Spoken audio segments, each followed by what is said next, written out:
Well, hello. Welcome to unit number 6 of the Introduction to Interpretation course.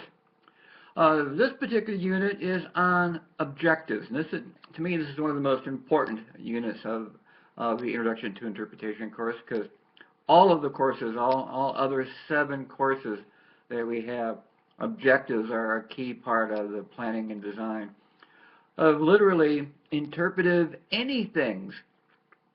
So when somebody asks us to do an interpretive panel or an interpretive exhibit or develop an interpretive program, the first thing we ask is, okay, well, what is it you want the interpretive program, like an interpretive walk, to accomplish? What are the learning objectives, the behavioral objectives, and the emotional objectives that we have to design the program to accomplish? Or if we're doing an exhibit, or we're doing a master plan for a park, or we're doing an outdoor panel, it all starts with what are the objectives that you want interpretation to accomplish.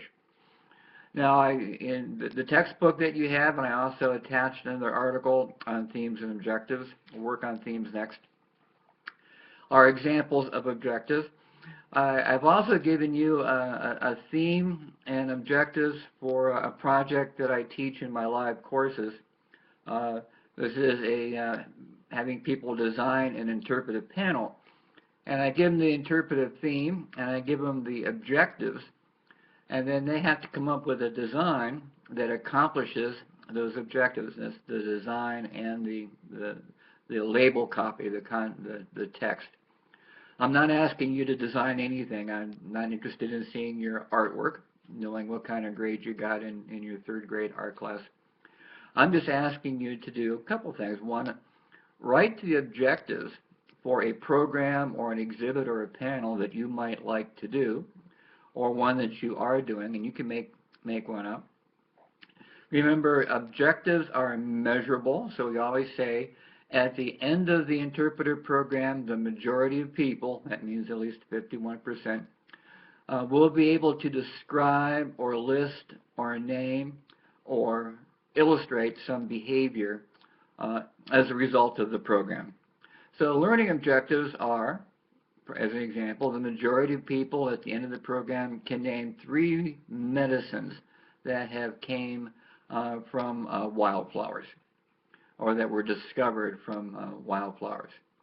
That means at the end of that, now when you have that objective that the majority of people can name 3 kinds of medicines that came from wildflowers, that means that your guided walk has to show that, remember? So the objectives are now determining what your program is going to do.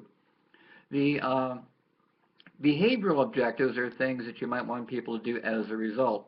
For example, a behavioral objective on a guided walk is do not pick wildflowers, or please stay on the trail, or go look at our exhibition of spring wildflowers in the visitor center, or come back for other programs on wildflowers.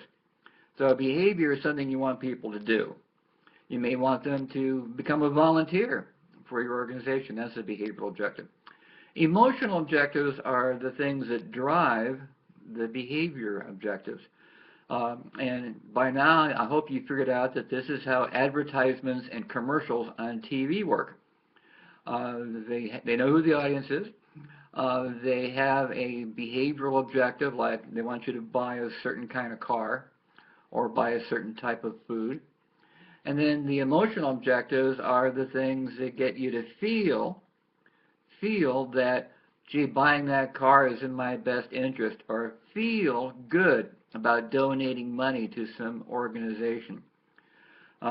Emotions drive behaviors. Without people being emotionally connected or emotionally directed as a result of your program, you won't get the behavior that you want.